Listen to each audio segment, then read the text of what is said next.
আপনাকে এটার সমাধান দিতে পারবে, কিতাব নয়।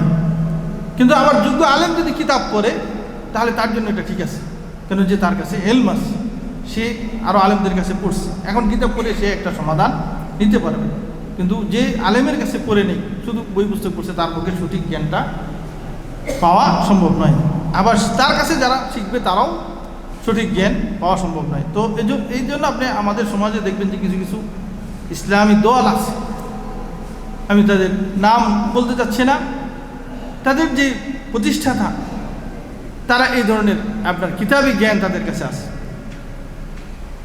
গুরু নেই, মানে আলেম কাছ থেকে শিখে নেই, কিতাব পড়ে পড়ে শিখছে, এবং সে একটা দলের প্রতিষ্ঠাতা হয়ে গেছে।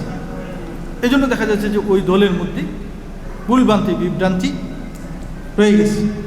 তো এই জন্য আপনার এলমটা অর্জন করতে হবে এমন উস্তাদের কাছ থেকে যে নিজে উস্তাদের কাছ থেকে জ্ঞান অর্জন করছে, কিতাব থেকে নয়, বই পুস্তক থেকে নয়।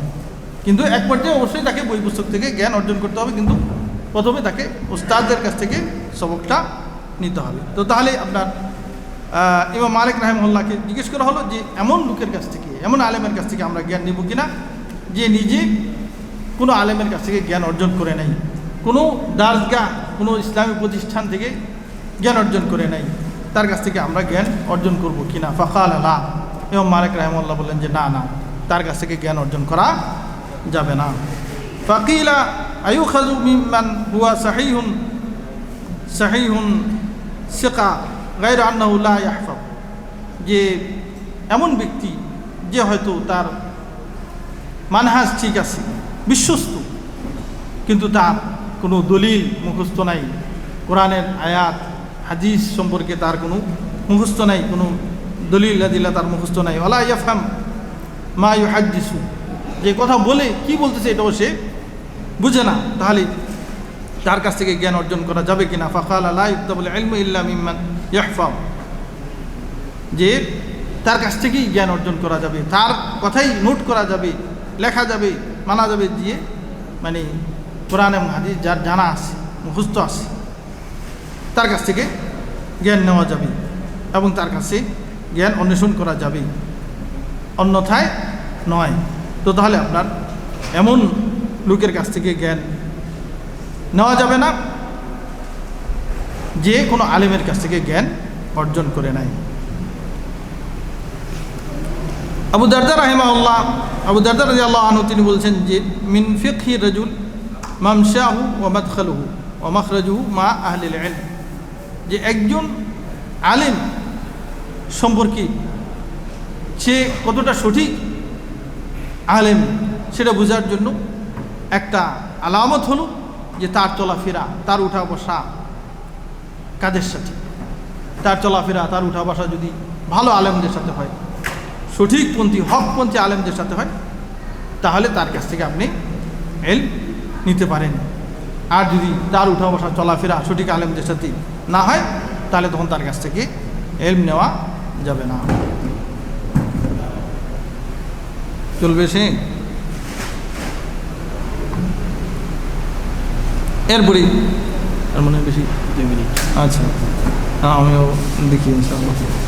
এরপরে আপনার খালিদ বিন খাররাশ রাহিমাহুল্লাহ তিনি বলছেন কুলতুলি মালিক আওসিনি, ইমাম মালিক রাহিমাহুল্লাহকে তিনি বলছেন যে আমাকে কিছু উপদেশ দেন, নসিহত করেন যে আমি কার কাছ থেকে জ্ঞান অর্জন করব। ক্বালা আলাইকা বিতাকওয়াল্লাহ ওয়া তালাবুল ইলমি ইনদা আহলিহি, যে তুমি আল্লাহ ভীরু হও, এরপরে আল্লাহ ভীরুদের কাছে জ্ঞান অর্জন করো। নিজে আল্লাহ ভীরু হও, আবার আল্লাহ ভীরুদের কাছে জ্ঞান অর্জন করো। সেই আল্লাহ ভীরু কারা? তিনি বলছেন যে আল উলামা ওয়া রাসিখুনা ফিহি ওয়াল আমিলুনা বিহি ওয়া দাউনা ইলাইহি আস-সাবিরুনা আলা মা ইউলাকুনা ফিহি আল্লাযীনা আওরাসাহুম ইলমুহুম খাশিয়াতুম মিনাল্লাহ জাল্লা জালালুহু, যে এই আলেম, আল্লাহ ভীরু আলেম, তাদের পরিচয় হলো রাসিখুন, উলামা রাসিখুন, যে ইসলামের গভীর জ্ঞান, বিশুদ্ধ জ্ঞান, সঠিক জ্ঞান তার মধ্যে আছে। ওয়াল আমিলুনা বিহি, এবং এই জ্ঞান অনুযায়ী তার মধ্যে আমল আছে। ওয়া দাউনা ইলাইহি, এবং এই জ্ঞানের দিকে তারা মানুষকে আহ্বান করে, দাওয়াত দেয়। আস-সাবিরুনা আলা মা ইউলাকুনা ফীহি, শুধু তার মধ্যে গভীর জ্ঞান আছে, গভীর জ্ঞান অনুযায়ী আমল করে দাওয়াত দেয়, এটাই নয়, বরং এই জ্ঞান অর্জন করতে গিয়ে, দাওয়াত দিতে গিয়ে, আমল করতে গিয়ে যে কিছু কষ্ট হয়, এটাও সে ধৈর্যের সাথে মেনে নেয়। অনেক মানুষ দেখবেন, আলেম দেখবেন যে তার এলম আছে, আমল আছে, আবার দেখা যায় যে কষ্ট স্বীকার করতে রাজি নয়।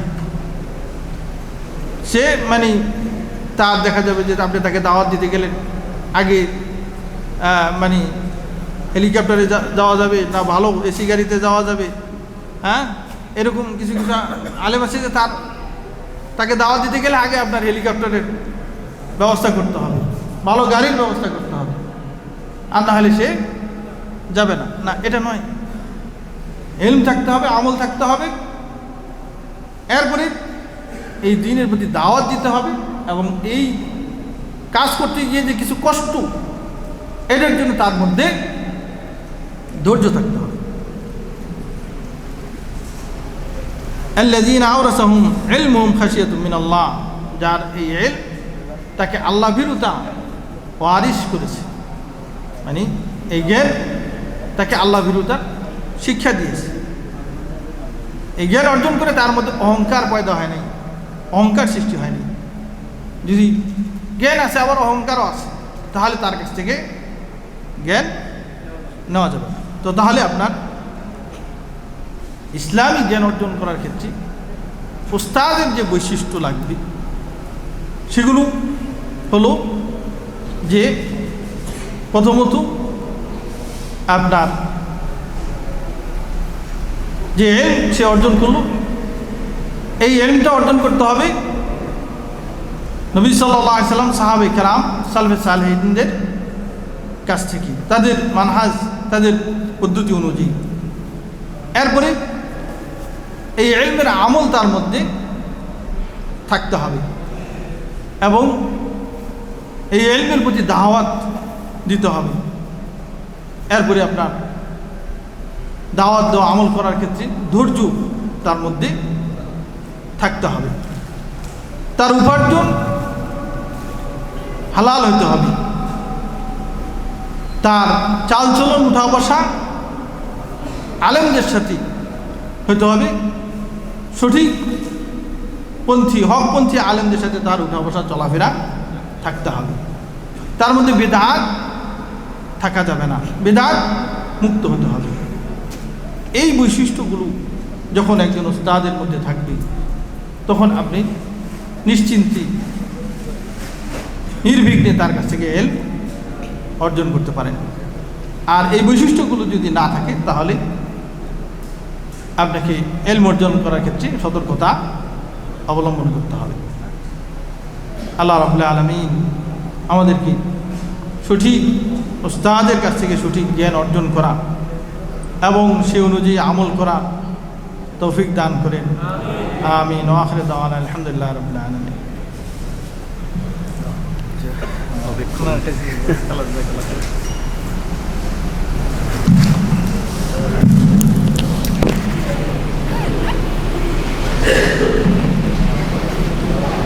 আলহামদুলিল্লাহ।